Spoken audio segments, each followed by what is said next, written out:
So many people can't sleep today. It's a huge problem. Why? Why can't people sleep? What's the problem? Now, as usual, and as you've probably seen as we're going through these presentations, it's often not one thing. Often it can be a whole lot of things. And one of my favourite proverbs, Proverbs 14 verse 6, says, "Knowledge is easy to him that understands." So before we make a list of how you can boost sleep, and before we have a look at how you can make conditions conducive for sleep, and before we discover what you've got to stop because it's going to stop sleep, I first of all want to have a look at what happens when we sleep. A few things are happening when we sleep. There's a little tiny gland in the base of our brain called the pineal gland. And the pineal gland releases 4 hormones every night. Usually between the hours of, well, it's summer here in the US, so it's daylight saving. So it's between 10 p.m. and 3 a.m. In the winter, it will be between 9 p.m. and 2 a.m. The body doesn't know about daylight saving. What are these hormones that the pineal gland releases in those times? One is serotonin, and serotonin is your mood hormone. So if you want to feel good, go to bed early. If you want happy kids, put them to bed early. It might need that you'll have to have blinds on the windows. Just try this. Have the main meal at lunch and breakfast. Have a very light supper, hot bath, soft lights, nice soft classical music, a story all about falling asleep. And that's an easy way to get the children to sleep. And of course, once they're to sleep early, Mum and Dad have got a couple of hours before they sleep, which is also important. Another hormone is melatonin. Melatonin is called the fix and rejuvenate nighttime hormone. And it's also released in these hours, and it is responsible for balancing the body and also repair that's happening in the body. The third one is arginine vasotocin. And arginine vasotocin is a hormone that puts you in a deep sleep. So you've got a natural painkiller. Isn't that good to know? But for your natural painkiller to work, you must be asleep in these hours. And as your natural painkiller is used, it gives off a waste. And this waste hangs about in the body unless you exercise. So we're going to we'll start early with our boosts, our sleep boosters.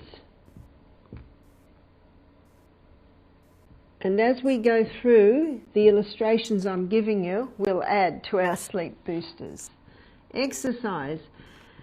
There's a proverb in Ecclesiastes that says, "The sleep of a labouring man is sweet." What's a labouring man? That's someone who's working physically hard. You might not have a physically hard job, but you can exercise.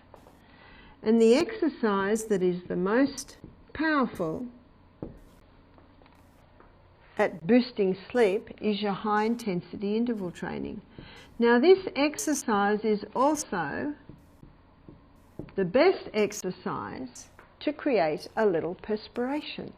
And when we sweat or perspire with exercise, which we do with the high intensity, we release the waste that is built up from using our natural painkiller, arginine vasotocin.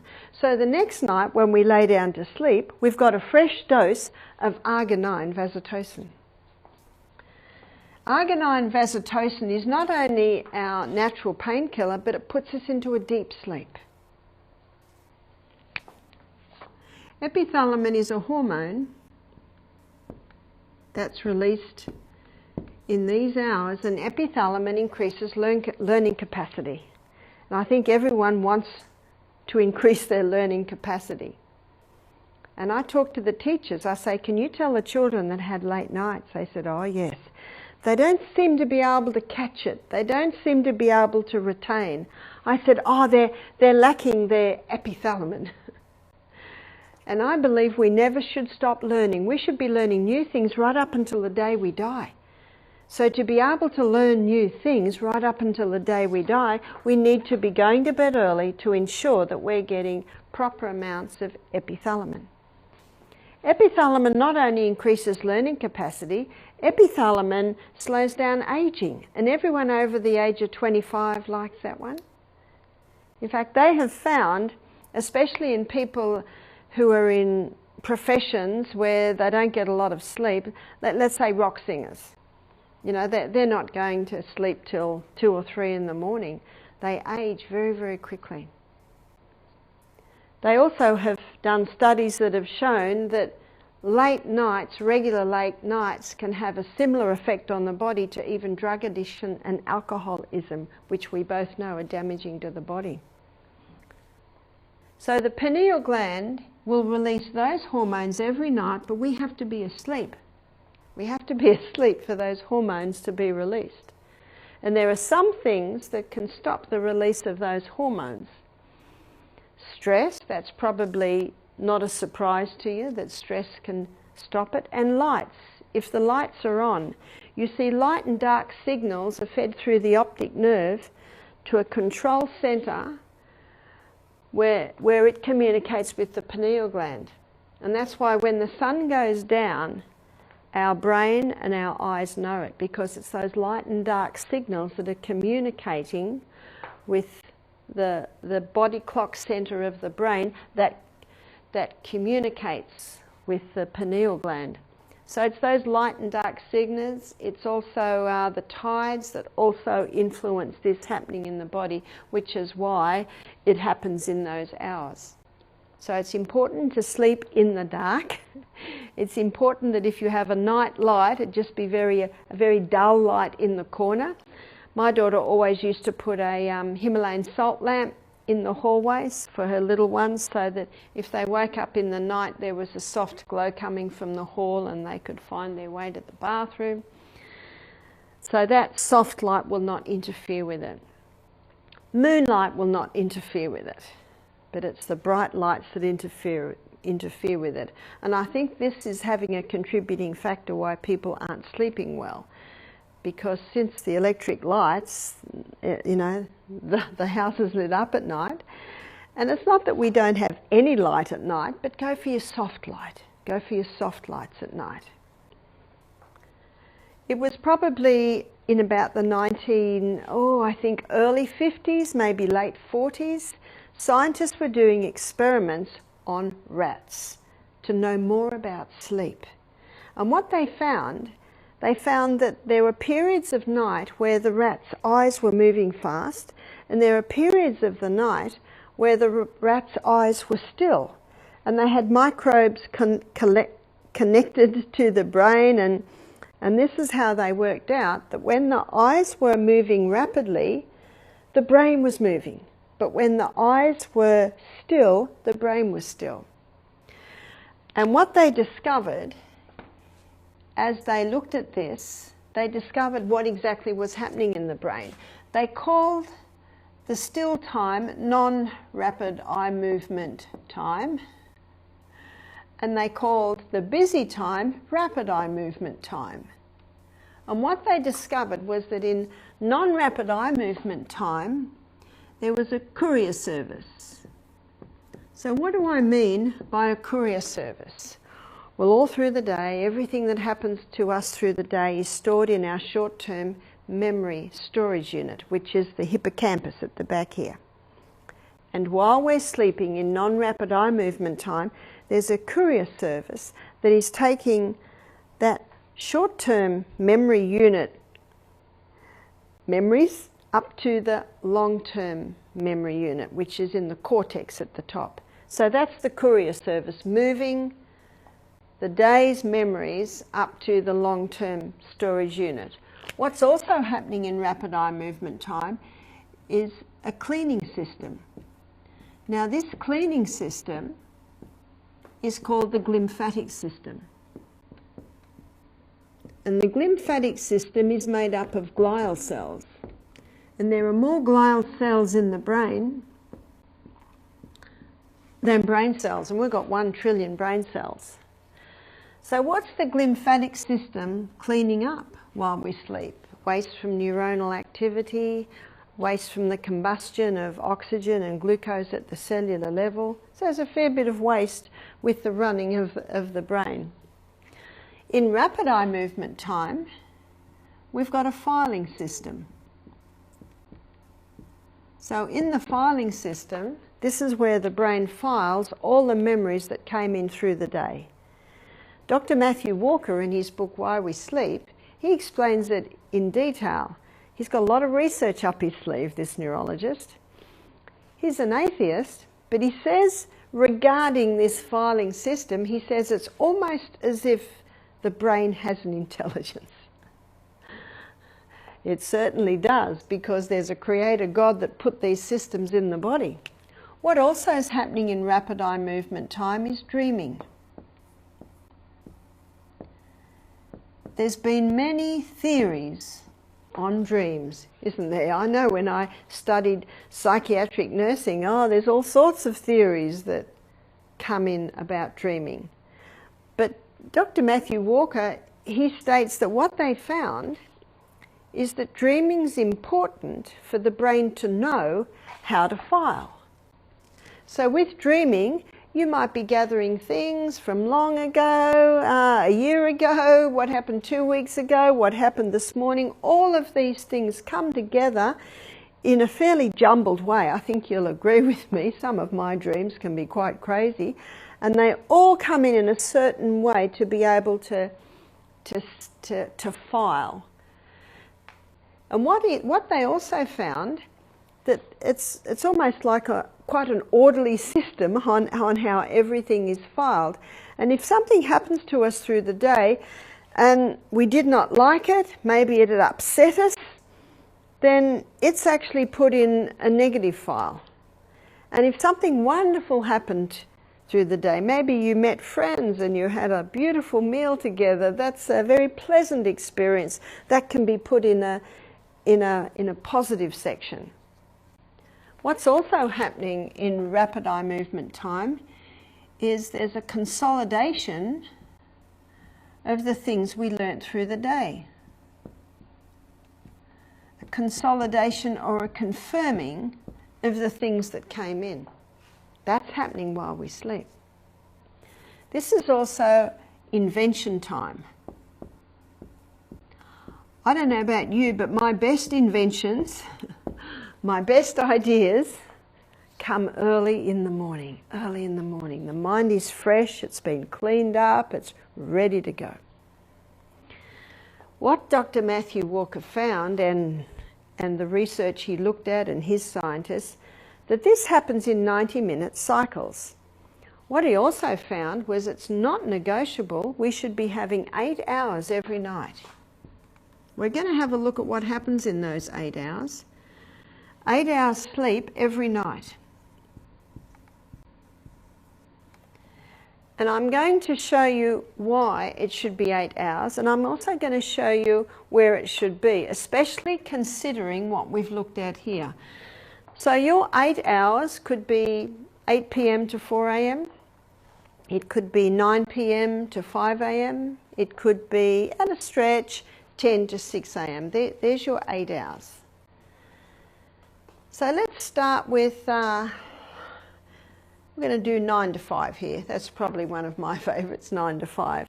So we're going to start at 9 p.m.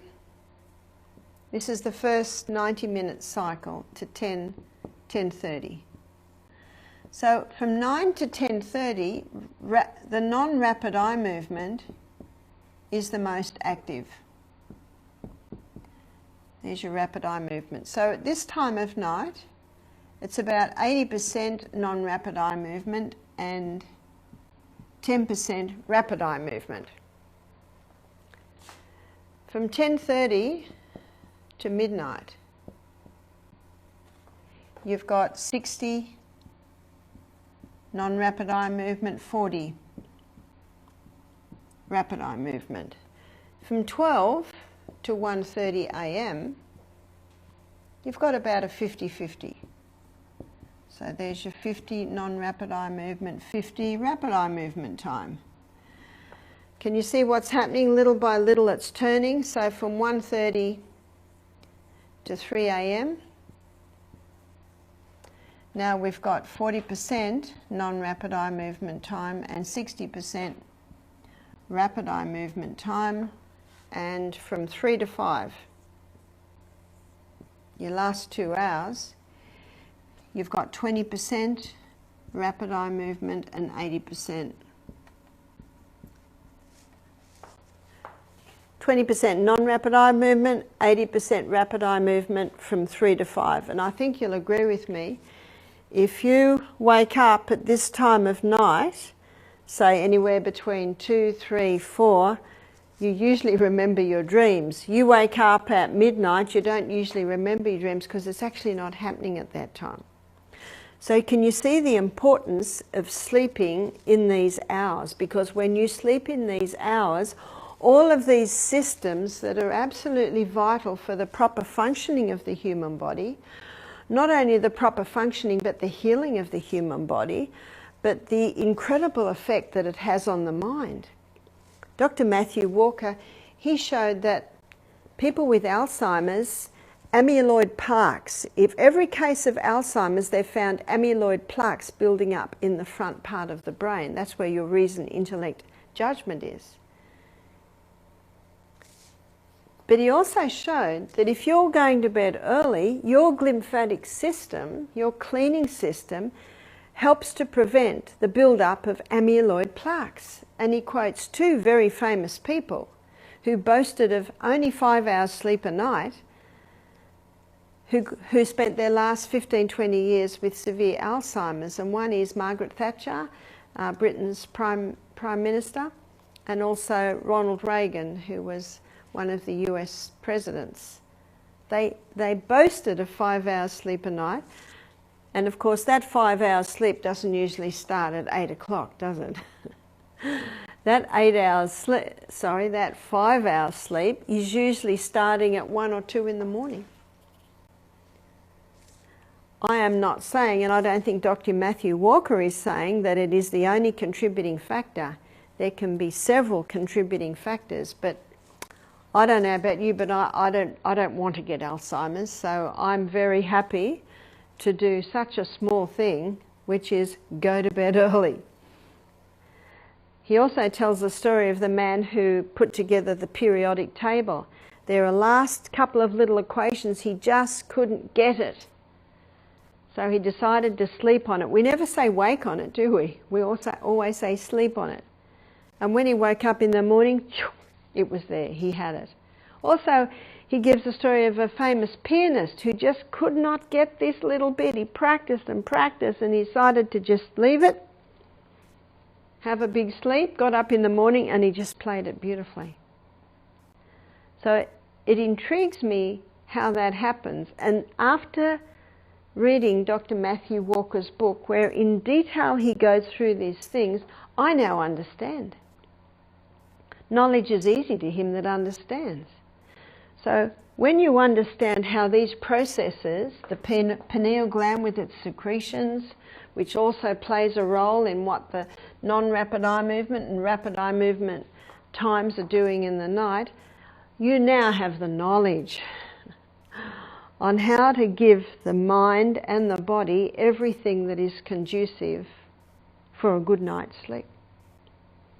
So your sleep boosters, yes, not only your high intensity interval training, not only does that high intensity increase blood supply to the pineal gland, but it also boosts the body with all it needs to be able to cleanse you at night. Remember, that's your blood mover. So another booster is sleeping in the dark. Make sure the lights are turned off. Now that brings us to something else that's not an electric light. What's that? That's your technology. The light coming from the sunlight is blue light. And when we allow our eyes to have sunlight through the day, I never suggest you look at the sun, but just being outside, the ultraviolet rays come through neurochemical pathways into the pineal gland, and they help to reset that body clock. In fact, Dr. Neil Nedley, in his book Depression: A Way Out, he found that 80% of his patients that had depression, their circadian rhythm is out. Your circadian rhythm is the rhythm that is set by your suprachiasmatic enzyme, which is your body clock, which communicates with your pineal gland. And he found that 1 hour of light, the first hour of light, he found that the first hour of light in the day, that morning light resets your circadian rhythm. So not only do we need to sleep in the dark, our eyes need sunshine in the day, especially that early morning. That first hour of light in the day resets the circadian rhythm. I have also found that some ladies, when they go through menopause, their circadian rhythm seems to be thrown out by the change in hormones, and they can reset that by the first hour of light in the day. So that's a great time to do your morning exercise. The only time you're going to be able to get up to do that morning exercise and catch the early morning night is if you go to bed early. So we have to put here early nights.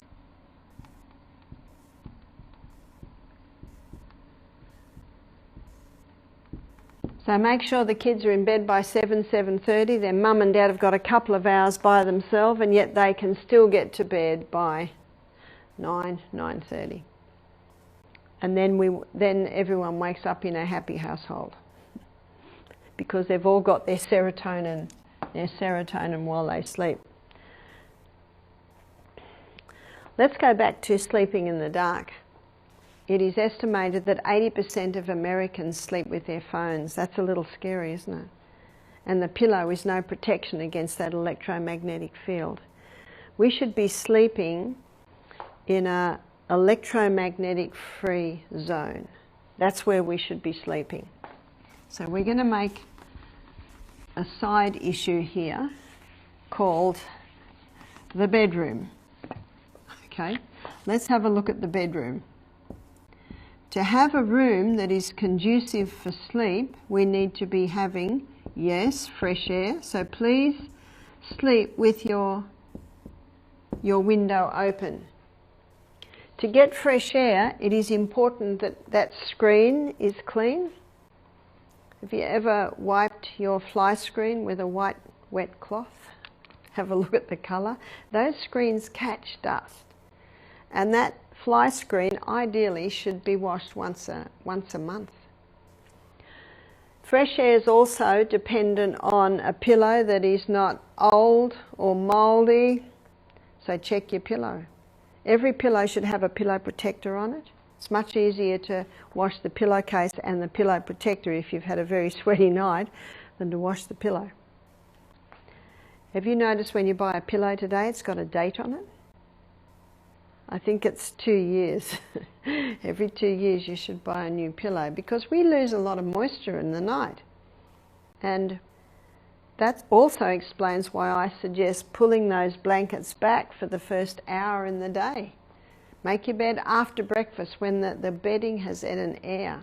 Allow the moisture that came out of your body in the night to evaporate. So all this is contributing to fresh air. Also, an electromagnetic free field, free zone. That's what the bedroom should be. No technology in the bedroom. Charge it out in the other rooms. My brother-in-law, he gathers everyone's technology of an evening and he charges it in his office overnight. It's a good idea. But what if you're on call? What if you need that phone for an alarm clock? We are the only creature that wakes up to an alarm clock. I don't wake up to an alarm clock. I go to bed early. And it's easy to sleep because I don't have a stomach full of food. It's easy to sleep because I'm well hydrated. I have my windows wide open. And when 8 hours is up, I just wake up. You will wake up when your body's ready to make up. All the courier, the cleaning, the filing, the dreaming, the consolidation of what you've learnt through the day, any inventions, it's all happened. It's time to wake up. These hormones have all been released and you're ready to wake up, and you will wake up. If you've got electromagnetic devices, electromagnetic field devices in your bedroom, it interferes with the frequency that your body uses to sleep. It also interferes with the frequency that your body runs at when you're awake. It interferes with it. So if you do need the phone for an alarm, because maybe you will at first until your body gets used to waking early, put it in the hallway. You'll still wake up if it's in the hallway, but you'll have a much more restful sleep if you can put it out of the bedroom. Natural fibre in your bedroom. Natural fibre in the bedding. Natural fibre breathes, which contributes to you getting fresh air. So have a look around. Look around for the cotton blankets. I don't know whether you have woolen blankets here. We have woolen blankets in Australia. Your feather quilts. You might have a polyester quilt, and I think you can get away with that as long as you've got a thick cotton covering over it. So look for the cotton. If it's all a bit expensive, just visit your thrift store. Sometimes you can get some nice cotton natural fibre blankets there. Search around, but look for your natural fibre in your bedding. That makes a big difference. Also, your bedroom must be dusted. Dusted, cleaned, because when you've got a build-up of dust in your bedroom, when you've got clutter in your bedroom, it's almost impossible to clean it. So if you've got bookcases, have them in another room, because they certainly can gather dust. Have as little furniture as possible in your bedroom. If you've got a walk-in wardrobe and it's just totally cluttered, it's time to pull everything out, put it in a pile on the floor, pick it up, and if you love it, keep it. If you're not that fussed, it goes. Just get rid of it. Start shedding. Start decluttering your life, because a cluttered house, it'll cause a cluttered mind, and it sometimes can be the result of the cluttered mind, and it's a little bit what came first, the clutter house or the cluttered mind. Sometimes people keep things, they might use it one day, or it's really good. No, just someone else will love it. Someone else can use it. So it's very difficult to get fresh air in a bedroom when it's cluttered, because there will be a lot of dust on it. So it should be cleaned, ideally vacuumed even twice a week. All this adds to fresh air, which means you will sleep much better. Getting back to sleeping in the dark, it's got a lot to do with electromagnetic free zone. If you've got technology in your room, you're going to have lights in your room. So you're not going to have the full dark room. What can you do if you can't sleep? Well, there are two things that will totally stop sleep. One is getting annoyed with the fact that you can't sleep. You will never sleep if you do that. So what can you do? We'll put it under sleep boosters. What can you do to enhance sleep? Be thankful. The Bible says in 1 Thessalonians 5:18, in everything give thanks, for this is the will of God in Christ Jesus concerning you. If you can't sleep, be thankful. What else can you do? Be thankful. And if you can't think of anything to be thankful for, thank God that you're not in a concentration camp. Thank God that you're in a comfortable bed. Thank God that you've got eyes that see and legs that work. Just list all the things that you'd be thankful. Thankful for your family. You haven't got a very good family. Well, thankful for your church family. Well, just thank Him. Thank Him for every single thing that you have. And often, as you're thankful, it changes the way that you see it. And you can get a better attitude, and you'll often fall asleep. The other thing that will stop sleep is technology. If you can't sleep and you have a look at your phone, that phone, in fact the phone and the computer and the iPad, they all have a blue light. And that blue light has a different frequency to the sunlight. But that blue light tells your brain through your eyes, so the blue light's going through your eyes to your brain, daytime, wake up. It's almost impossible to go to sleep once your eyes have been on that technology, because the message that it just gave to the brain. So that's why sleeping in the dark has to include an electromagnetic free zone. So that's no lights, not even the tiny lights. The only light that is allowed, and ideally in the hallway, is the very soft light, the Himalayan lamp light. That's a very nice one. And the Himalayan salt lamp or light, that gives off negative ions, and negative ions help to purify the air. So that's another good thing to do. To boost exercise, we need not only exercise in the day, to sleep in the dark, to have sunshine in the day. Remember, that resets the circadian rhythm. Going to bed early, so you're accessing your non-rapid eye movement and your rapid eye movement time.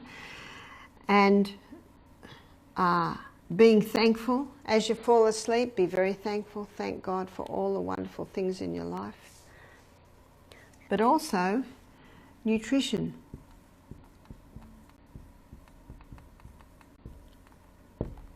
It's important to be eating, and we've looked at this a few times, high fibre, generous proteins, and your healthy fats. What this diet does is it gives everything to your body that it needs to be able to run effectively and sleep well. Because there's a whole lot of things happening while you sleep, and they need nutrition to be able to function while you're sleeping. And your healthy fats, your nuts, your seeds. Your nuts and your seeds and your olive and your coconut oils. The oils are concentrated. You don't need very much, just a little bit. But a little bit certainly makes dishes taste nice. What also is important is no supper. When your stomach sleeps, when your body sleeps, your stomach wants to sleep. If you go to bed with a large meal in your stomach can't stop digesting, because if it stops digesting, then the food starts to ferment and rot, and the fumes could actually kill you. That's called ptomaine poisoning. So when you go to bed, if you go to bed at night with a large meal in your stomach, that stomach has to keep working, and that can certainly interfere with a peaceful sleep. Also, be careful, be mindful of the hour before you go to bed.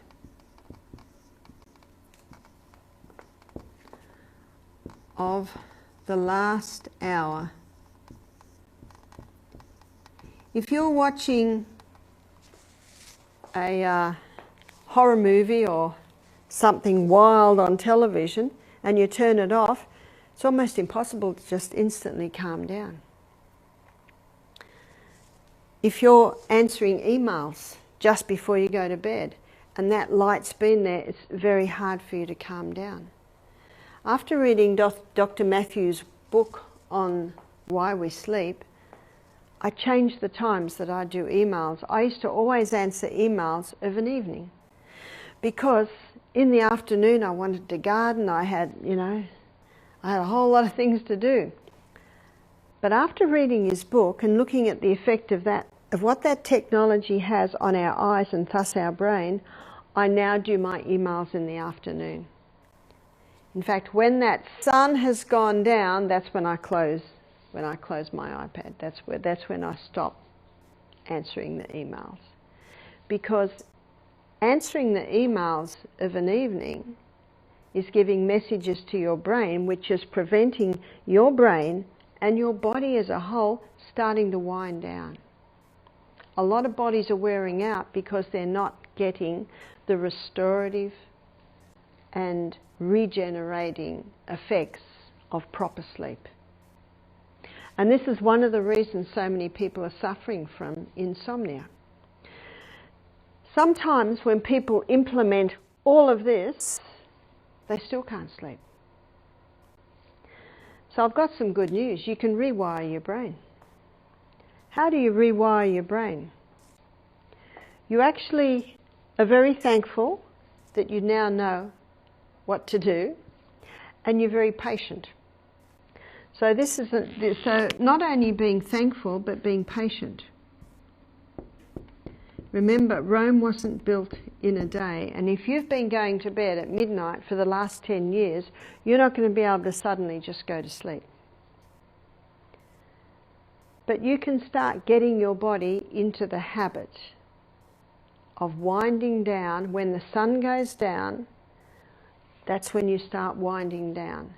You might watch something on the television. The television is not quite as bad as the short-range screens, but have it way back and try and have it off an hour before you're about to go to bed. What can also boost sleep, so we're going over here now, what can also boost sleep is a hot shower just before bed, or a hot bath. And if you have a hot bath, in that hot bath you can put Epsom salts. Epsom salts is magnesium sulfate, and magnesium relaxes the muscles. So that's a lovely relaxant. And in the hot bath you can put some lavender, essential oil, or if you're growing lavender you can throw half a dozen sticks of lavender into your bath. And what lavender does, that's also a calming herb. So this is what you can do to boost sleep.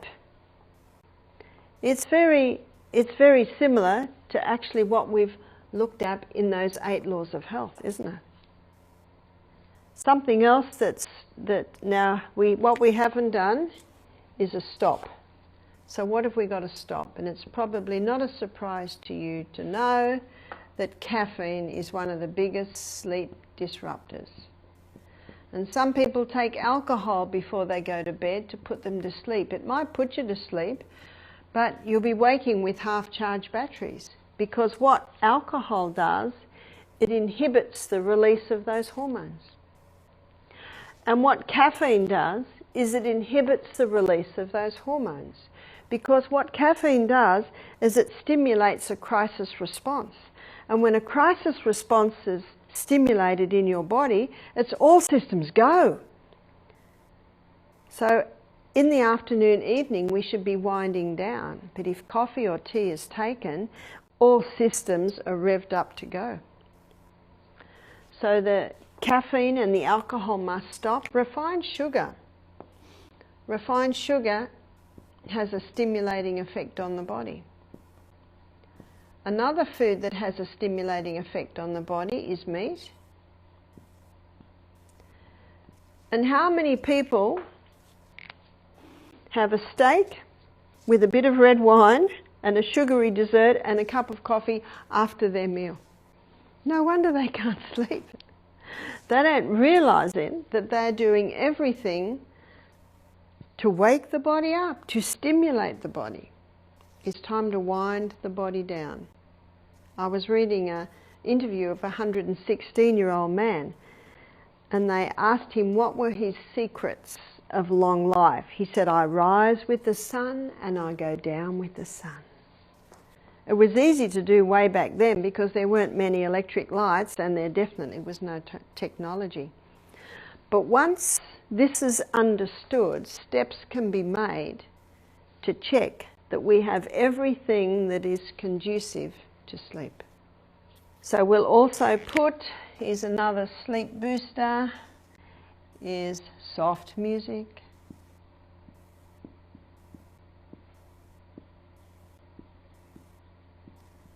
Soft music certainly helps, and we're going to put one in here. There's a little bit of a gap here. Hydration. It's important to be well hydrated so that you sleep well. In fact, one great way to put yourself to sleep is have a couple of crystals of Celtic salt and half a glass of water. 15 minutes before you go to sleep, have the other half glass of water just as you get into bed.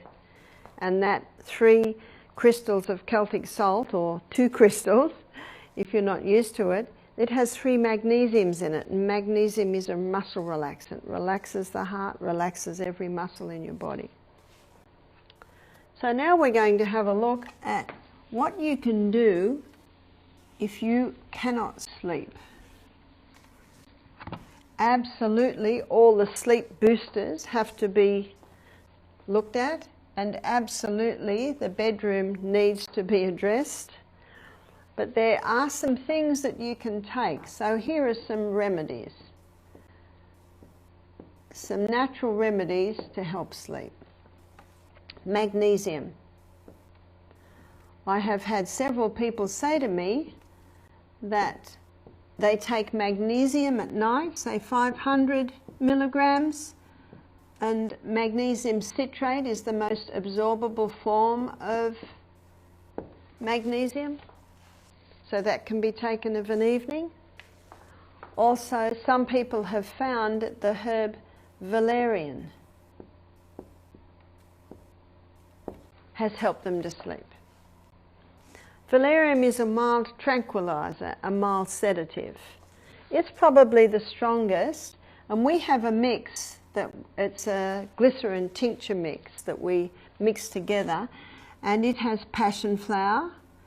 Passion flower is also a tranquilizer, mild sedative, not as strong as valerian. Also skullcap. Skullcap's about equal with passion flower, and the very famous nerve nourisher, St. John's wort. And as a nerve nourisher, it has a mild tranquilizing effect too. So at Misty Mountain Health Retreat, we make up a glycerin tincture of equal parts St. John's wort, skullcap, passion flower and valerian. And that can be taken, usually a teaspoon of that, in a little bit of water before bed.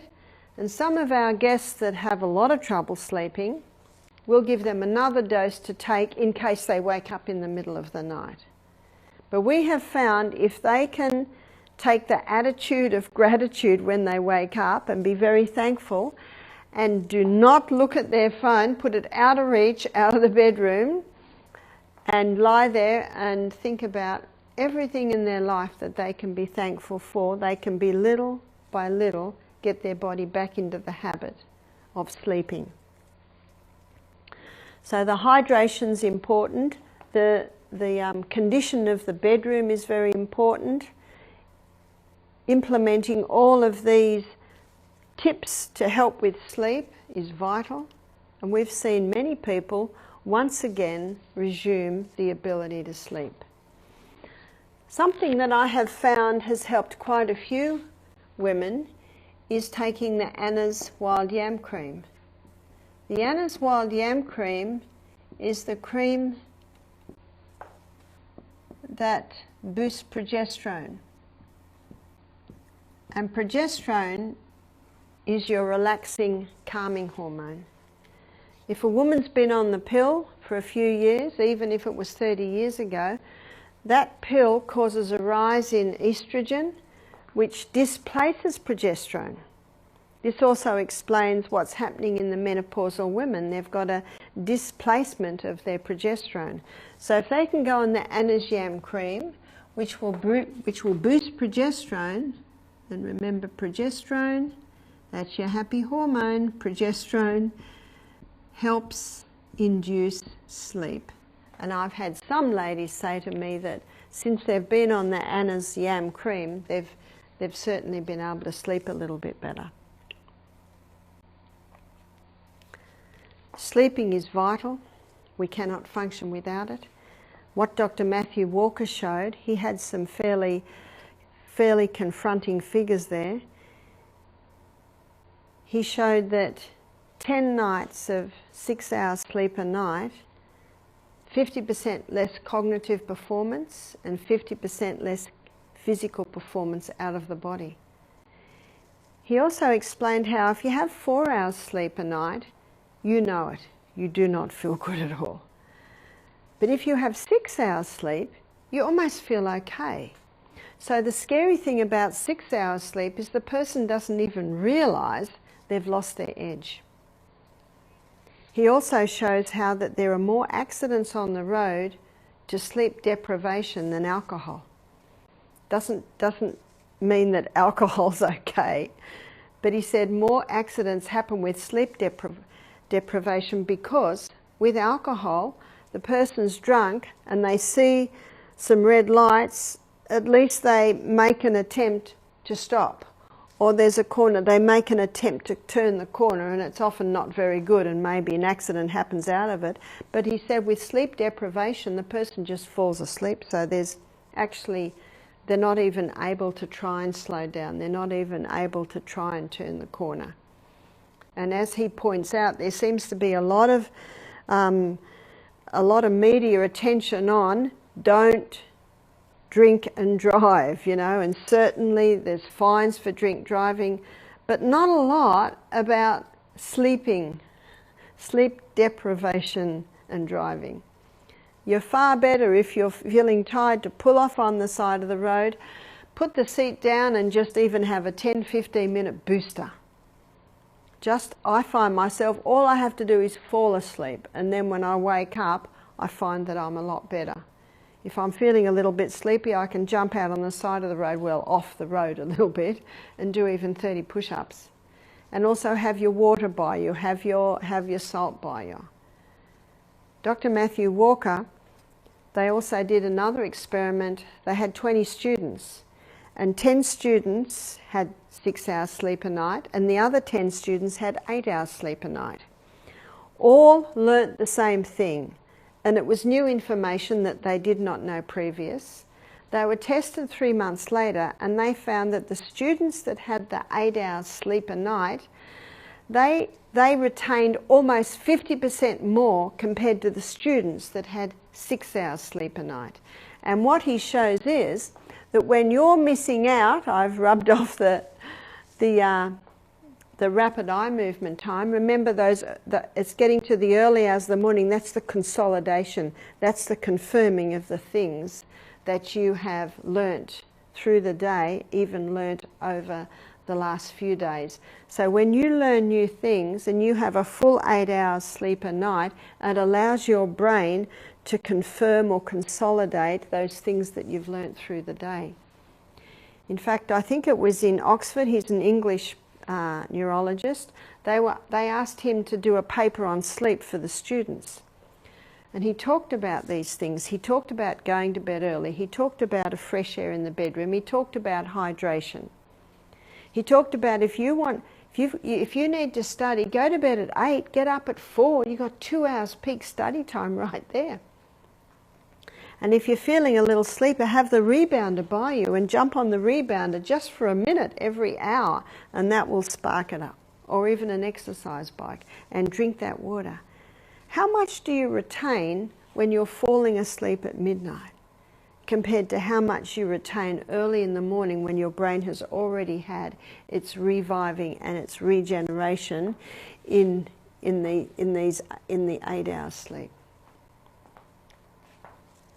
I trust you've been inspired, and I trust you've been encouraged, and I trust you've been busily making notes and looking at what you can do to get more out of your life by sleeping.